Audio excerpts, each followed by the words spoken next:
Can everybody hear me? I don't know how much I really need this microphone in such a small room, but we'll use it anyway. I'm Jeanne Pepper. For those that know me, don't know me, that's who I am. I'm the mother of Blaze Bernstein. Blaze was 19 years old in 2018. He was home for the holidays at the end of December of 2017, home from school at the University of Pennsylvania. We were thrilled to have him home. We hadn't seen him for Thanksgiving that year because it was too difficult to have him come back for such a short holiday. We had learned that the year before when he was a freshman. So we said, just skip it this year and come home for the holidays. So he came home. He had a brand new, beautiful apartment in Philadelphia that he had just moved into on Thursday. He came home on Friday. So he finished finals. He moved all of his stuff into this beautiful new apartment. And he was so excited about this apartment. It was sunny. He had a great view from this apartment. He was finally living in his own place. He didn't have to share it with anybody else. And he'd had like dreadful roommates that semester. So he was quite happy. And came home, and we had 2 weeks with him. And he was set to go back the following Sunday, and it was right after New Year's Day. My in-laws came. It was January 2nd. My in-laws came to the house that night to have a Thanksgiving dinner with us, and we all sat around and talked. We had a great time. My other son and daughter were there also, and he cooked for us. He was a tremendous cook. He was a chemist. He wanted to be a doctor. He was a writer. He was the editor of the Pen Appetit magazine at the University of Pennsylvania. He was brilliant at chemistry, so brilliant that when he was in high school, he won first place in a state chemistry decathlon, academic decathlon. And it was the first time anyone other than Troy High School in Orange County, which is a chemistry magnet, had ever won the chemistry decathlon. And he was the one that did that with his partner that year. So we knew he had a tremendous mind for chemistry. Bright, very bright, and funny, and just a great kid. Very, very kind. And very kind of mellow, and he was a kind of a smaller person. He was like my size, even at his full grown at 19, which probably wasn't full grown, but he was petite. Anyway, that night we all went to bed. I took my daughter to a sleepover, so it was just me and my husband and my other son at the house with Blaze. And he went out that night, and we didn't know. He went out probably at about, I think they said he left the house probably around 11:30, 11 o'clock. And within a half an hour of leaving the house, he met up with someone that he knew from high school. And not going to get into the gory details with you here, but he was murdered that night. And we didn't know that, obviously. It took us about 18 hours to figure it out. And as soon as I figured it out, I called my husband and I said, I don't know where Blaze is, and we got to figure this out. We raced home. It was like 3 o'clock in the afternoon the next day. And we called the police about an hour after we realized that he hadn't been at the house. We didn't know where he was. Nobody knew where he was. So we called the police, and they said, oh, don't worry about it. It's probably just, he's probably out partying with his friends. And these kids show up a few days later. So we're not going to take a report at this time because, we don't really know that he's missing. He might maybe just didn't call you back. And I was like, no, I don't think this officer understands that this is a pretty serious young man who doesn't just disappear and not tell us where he's going. That just doesn't happen. But I couldn't prove anything to the guy. But I knew something was wrong because he left his wallet, his keys, his contact lens case, his retainer, like everything that he needed. He had left at the house when he left the night before. So my husband and I knew that we were going to have to bring them something more solid. So we went into Blaze's room, jumped on his computer, and we started. Luckily, I remembered that he had left his password several years earlier for something on my phone. It was in my keychain. And I said, why don't we try this? I mean, it's worth a try. And we tried it, and it worked. We got into his computer, and that set the stage. So once we got into the computer, we started, looking at everything on there, looked at the dating apps that were on there. We discovered Tinder. He had been talking to people on Tinder that night. And few different people he'd talked to that night, but nothing was said in any of the conversations that indicated that he had actually met with anyone that night. So, but we knew he was trying to. We were kind of like roadblocked a little bit, didn't know what to do. How were we going to figure this out? So my daughter suggested that maybe he had been direct messaging with somebody on a different app. And we checked out, we were able to figure out how to get into his Snapchat. I think we ended up taking an old iPhone and creating a copy of his iPhone onto an old iPhone. And then we were able to open that up and get into the Snapchat. So once we got into that, we looked into the direct messages and we saw that he had been direct messaging with someone that he had known in high school. We were able to get that person's phone number and we called him. My husband talked to him. I was in the room. My daughter, who was 14 at the time, recorded the call. And we learned from him that he had met up with Blaze that night. He claimed he'd met up with him and that Blaze, they'd gone to a park about a mile from our house, the same park that Blaze played in as a little boy, right next to the elementary school that he went to for several years. And he said that he met him there, and there's a wilderness right behind the school and right behind that park. There's a path that goes into the wilderness for miles. It's a national forest back there. And this is in Orange County, California, by the way. And he said that Blaze walked off into the dark. He thought he was meeting up with somebody else and didn't know what happened to him and didn't know what to do and was worried and scared. Didn't sound exactly right. A lot of the things he said, I'm an attorney also, and I was listening very closely to a lot of things he said, and I heard a lot of things that didn't make sense to me when my husband was talking to him, and I kept kind of trying to whisper to my husband without interfering with the phone call, ask him this, ask him that. And he wasn't asking exactly the right questions, but he asked enough of those kinds of questions that I needed to know the answers to determine that he was lying. And by the time the phone call was over, I said to my husband, I said, he's lying. We have a problem. So we got on the phone with the police, told them everything we knew at that point, and we said that if they weren't prepared to do a cadaver dog search in the morning of that park, that we would be going to the authorities, the media. And that got them to take that report that night. They came to the house, they took the report, and they told us the cadaver dogs would be in that park in the morning.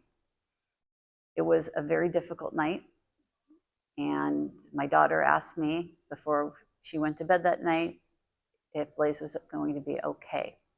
And I said, yeah, he's going to be fine. But I knew as a mother that that wasn't true.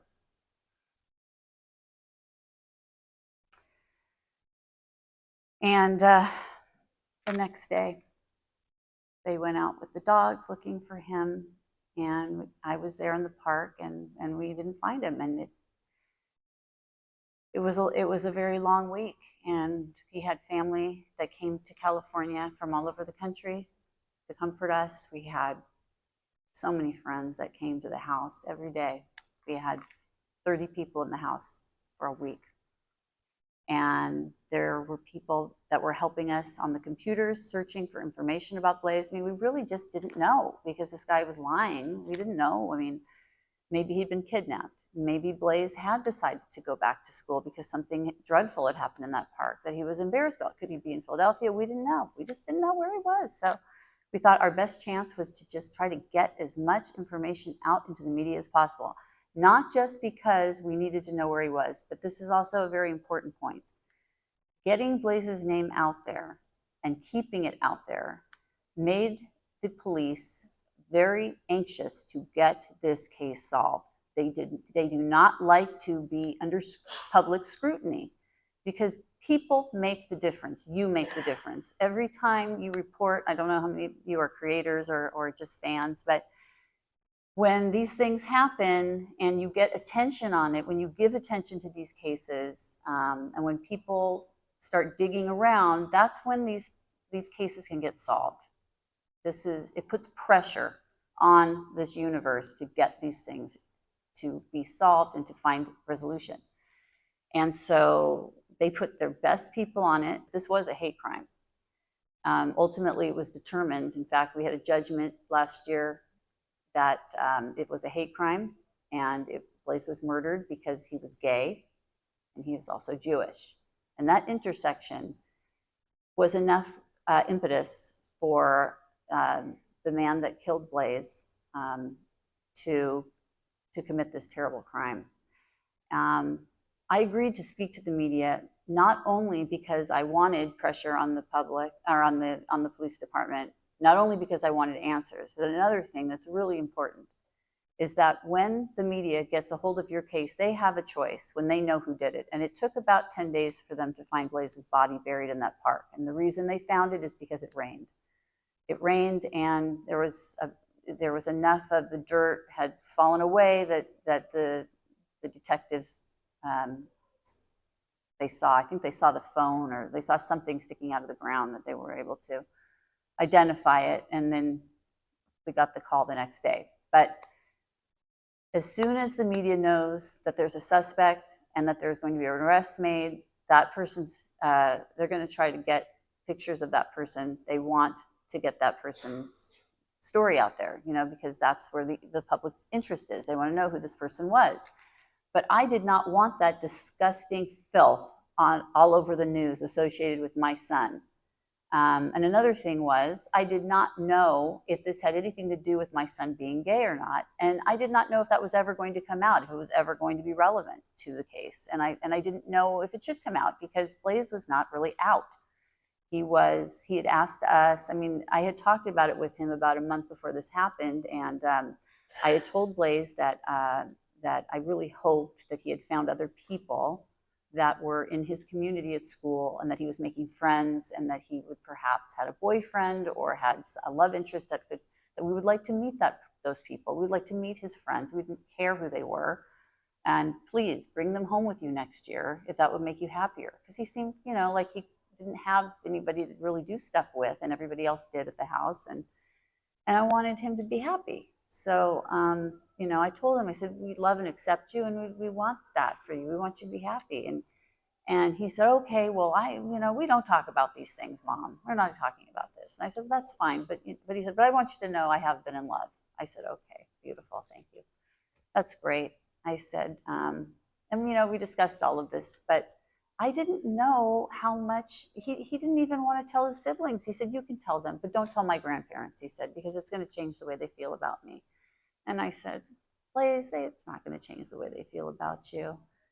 He says, but it might, and it will, and I really don't want them to know. I respected that. So that's why I didn't feel like it was something I needed to tell the media about. But I realized that because this most likely was a hate crime, because it was very clear to my family that the person that he was with that night was a neo-Nazi, because it was everywhere in the media, his own social media, pictures of himself curb stomping Jews. That was the caption under the pictures that we found on iFunny. Yeah, he liked to post on iFunny, disgusting rhetoric like that. So there was a lot of evidence of his that he hated Jewish people and hated gay people, and that was all over the internet. So I knew that was probably going to become an issue, and we had to figure it out. Do we want this blasted all over the media? Are they going to trash our son and trash our family and trash a victim? Because victim blaming is like such a thing. So, you have to be concerned about that. So, this is, there's a lot of issues here. You've got the issue of protecting the reputation of the person that is the victim of one of these crimes, because they do not deserve to have their personal lives pulled apart so that they can then be criticized or devalued.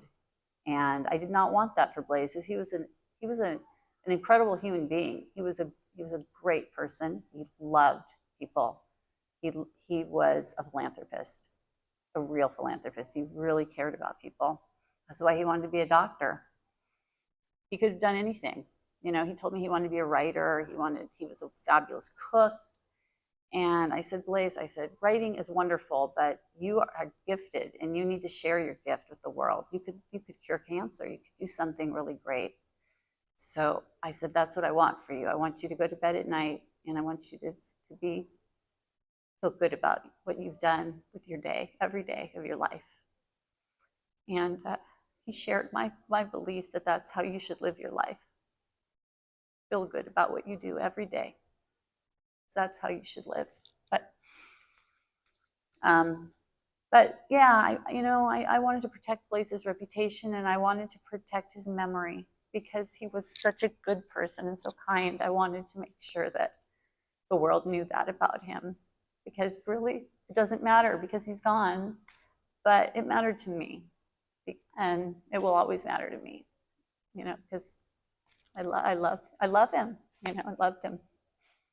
So, we worked hard to protect his memory. We worked hard to make sure that the person that did that his face would not be the first thing that was seen on TV every day on the 5 o'clock news.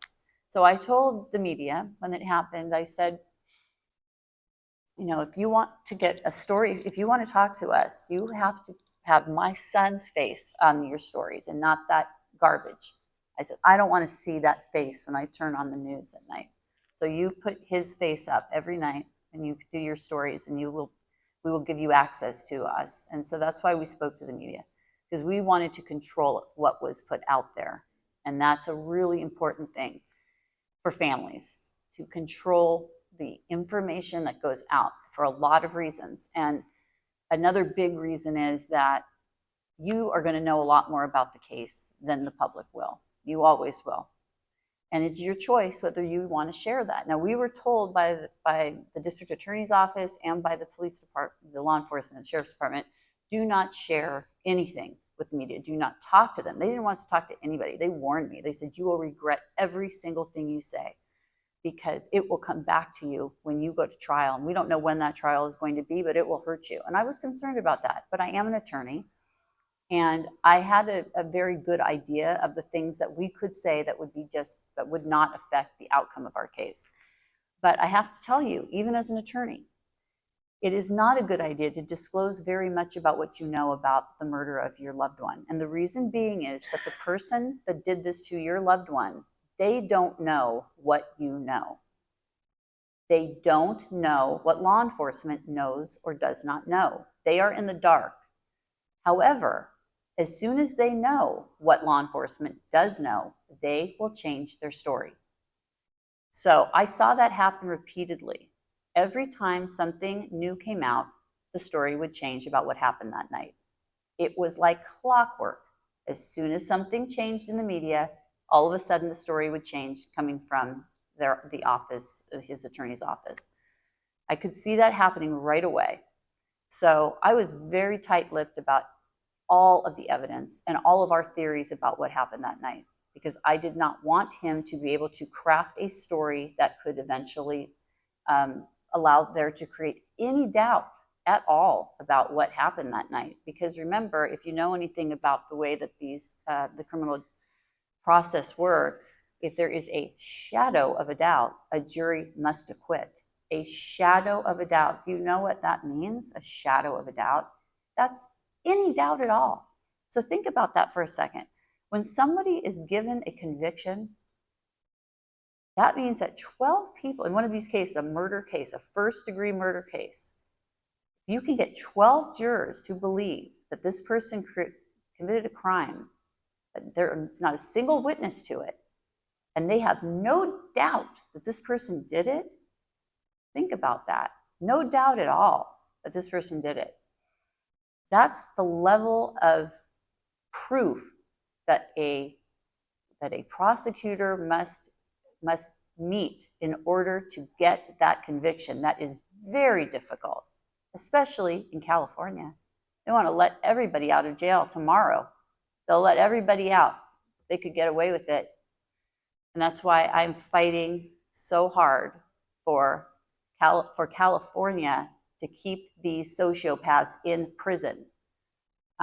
They would like to make it much easier for them to get out. They don't want death sentences. We don't effectively have a death sentence in California, which I'm fine with that. I don't need that, but I don't want these people out on the street. It's so hard to get a conviction. They're super clever sociopathic killers who would do it again in a heartbeat and get away with it next time. So, something to think about. I know this is Massachusetts is known for being more liberal on these things, and I don't think it's a partisan issue at all.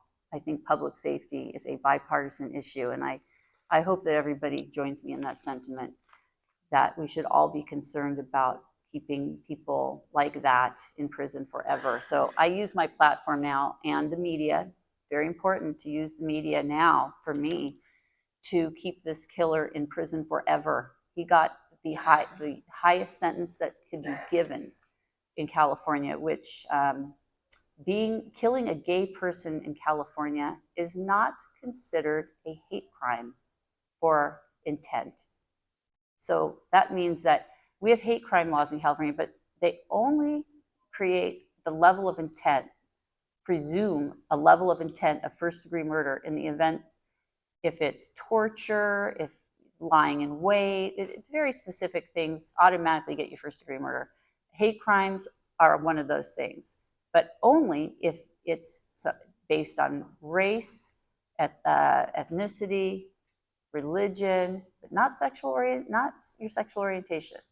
So if you're LGBTQ in California and you were killed, that's not considered a hate crime. I'll have to change that law. Maybe you'll help me with that. But that would be my next thing to do, is to get that changed, because that stinks.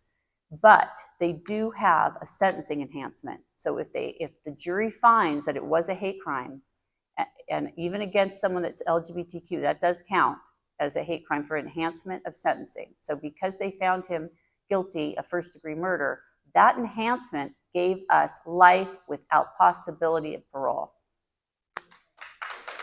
So yes, thank you. I'm thrilled. My family's very happy with that. But the media was very, very helpful, I believe, in getting that conviction, because even though the jury, when they were not allowed to be on the case, that they knew anything about it. So they didn't see any of that media ahead of time. But there's something about having the media there and helping you the media can be very helpful. They can be very disruptive as well. I mean, as you all know, if you are working in the media, or if you're a podcaster, they can be very disruptive. They can unearth evidence that you don't want out there, but they can also be very helpful. And I actually became very friendly with many of the news people that I work with. Some of them become my friends, because some of them are very, very smart, very ethical, very helpful. Like, I could tell them, this is what's going on, but please don't disclose this to the public. We really need you to keep it quiet. And they always did that for me. They were always very, very good. I have a very good relationship with CBS and ABC News. They were really great. We had a 48-hour special that came out. We won a GLAAD Media Award this year for Best in Long-Form Journalism. That was Tracy Smith was correspondent on that. It's called The Life of Blaze Bernstein.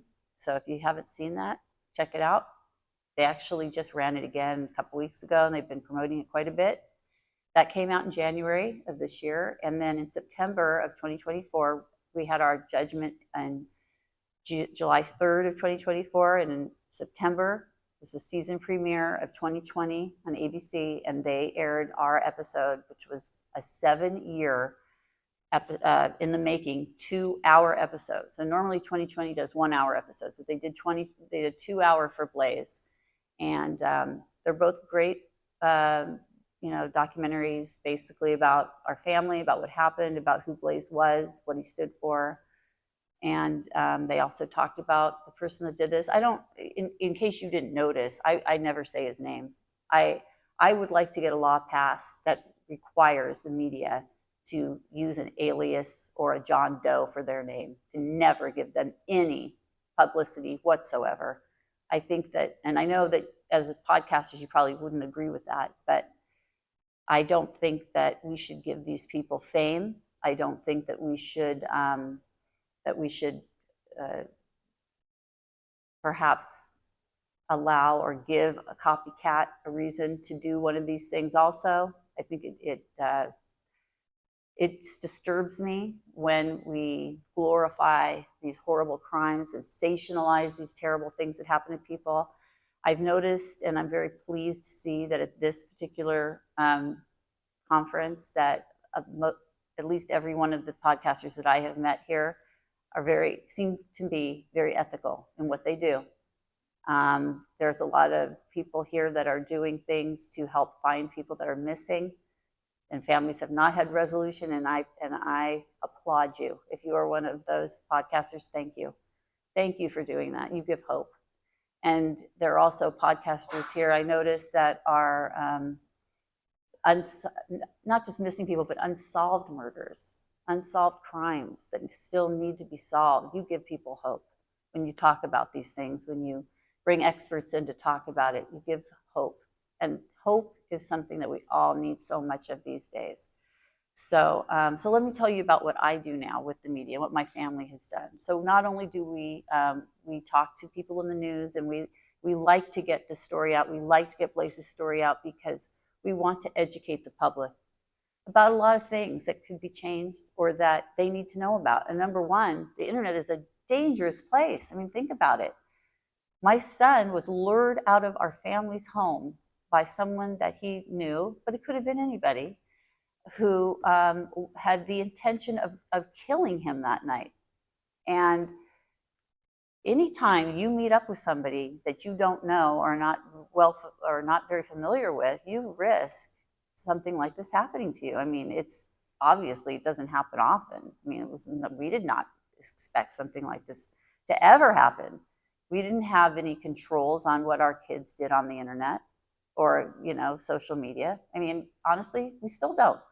My kids are young adults now, but my other two children, but it's a dangerous place. It really is. So that's one thing. We should all be very aware of that this is real. This is not just, something that could happen. It does happen. It happened to my family. And I'm sure it happens to others as well. I'm sure I haven't heard of anything as gruesome as this, but I'm sure that there have been. But so that's one thing that came out of it, that we want people to know about that. And we also want people to know that if you have a kid that's LGBTQ and you're trying to respect their wishes and not speak about it, but you should also educate yourself, be there for your child.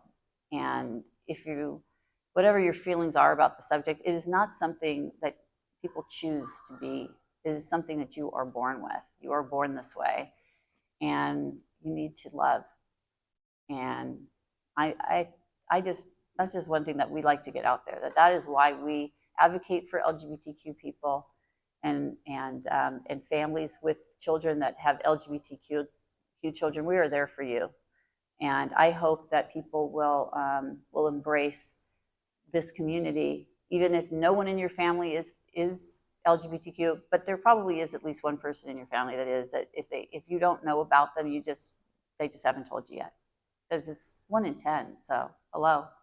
I don't understand why so many people are not kind to their children when they find out. But I think everybody in this room would be. So you're all decent human beings, and thank you for that. But yeah, we like to get out and show people, that how we responded to finding out that Blaze was gay and what we did and how we reacted, because it's important. To be prepared for it. And if it happens to you, to be kind and to be accepting and loving of your child. So that's one thing. But we used this also in the beginning. We used social media to try to find Blaze. So we put it out there on Facebook that help us find Blaze. We got lots of tips, when Blaze was missing. And we turned that Facebook group into a group called Blaze It Forward. And if you haven't heard of it, check it out. It's on I am the administrator of the group. We have almost 34,000 people that participate, and we ask people to do kind things and post about it. And I like to post positive messaging there. I like to post about people that do incredible things, kind acts, really good things, and surprisingly creative, great things. And I do that because I don't believe that because terrible things happen, this is a terrible world.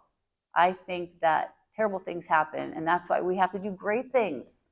So do great things, be great, live a great life, and be good.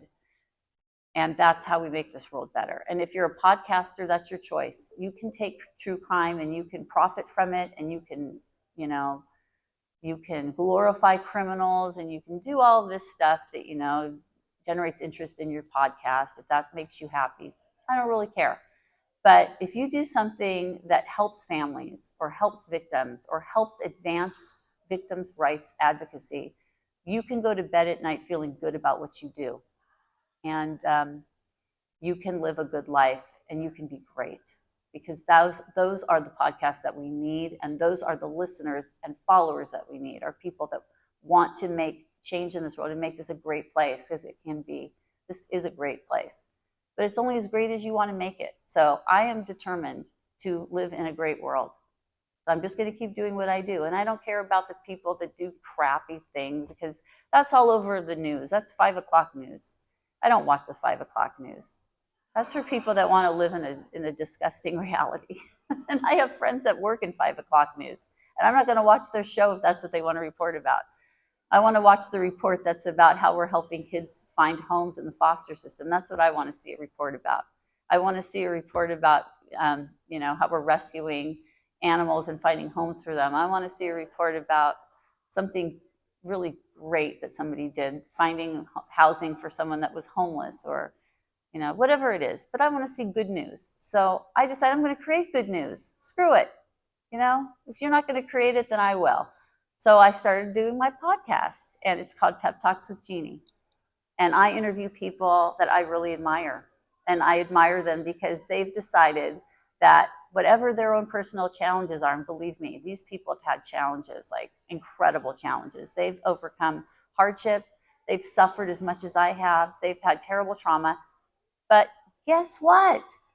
They're still doing great things, and they're making the world better because of it. So when somebody, decides that they're going to throw shit on their car, guess what? They not only take their car to a car wash, they go build a car wash and wash everybody's car every day, because it makes them happy. It makes them happy to see this world better because of what they went through. So find what it was that made your life hard and fix it, but not just for you, for everybody. That's how we make the world better. So listen to my podcast, get inspired, and do something great. Make me happy. Make yourself happy. Let's make this a great reality, right? Because it's harsh. It's harsh. Things happen here. We have no control over it. 99% of things that happen around you. Most of the things you probably won't ever even know about, because this is where you live. The world is like this. So I say, the world can only be as good as you want to make it. Use the media for that. That's what my family does. And it was a great coping mechanism for me to do these things. I'm very blessed. I keep touching my mic. I'm very blessed to have the time and the resources to have a podcast and to do all of these wonderful things. I know not everybody has that luxury, and I know that it is a luxury. But I have to do this. I don't care. I have to do good things. Makes me happy. Questions, please. I don't know if we have any time for it. Probably went over. That's a great question. It's interesting. His grandfather asked him that the day he died. He said to my son at dinner that night, he said, "Do you know why you were named Blaze?" And Blaze said, "No. Why should I know that?"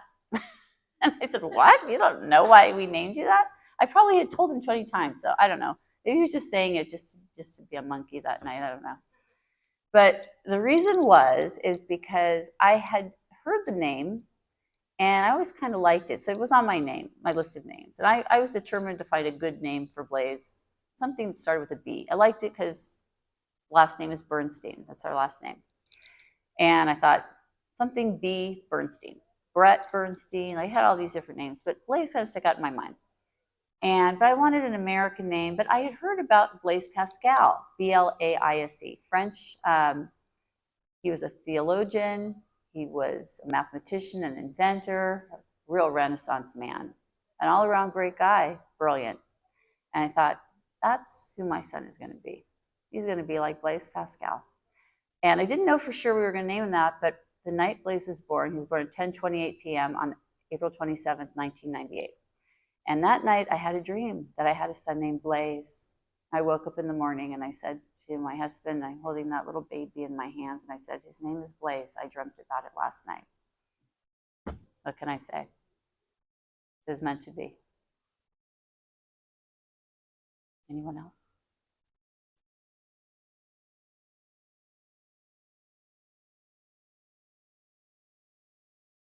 Great question. I was a civil litigator, and I did all kinds of different civil litigation type work, which is basically business litigation. I had worked in the DA's office as an intern when I was undergraduate. I went to school at UC Santa Barbara. And I determined in the year that I spent there at the DA's office that if I had a choice of getting paid to be with people that were business people or people that were criminals, I would rather work with people that were not criminals. That was my analysis at 20 years of age, that I did not like being around people that don't do nice things, even if it was for the purpose of, sending them to jail. I just didn't want to be around it because it was a choice, you go one way or the other. So I went towards business because I thought I would be around nicer people for the most part and represent nicer people. I don't know if that's true or not, but that's what I did. I did that for 5 years. And after I had my second baby, I decided I really was missing out on too much and I wanted to stay home. And so we gave up the idea of living at the beach and we stayed in our little house in the suburbs, and I raised kids and I was happy. And now I did use my law education, many times over the course of my life for many different things. And now I'll use it doing the lobbying that I'm going to be doing in Sacramento. Yeah. Anyone else? Oh, great. I must have told all of you everything you need to know. So glad you're here. Thank you. Thank you.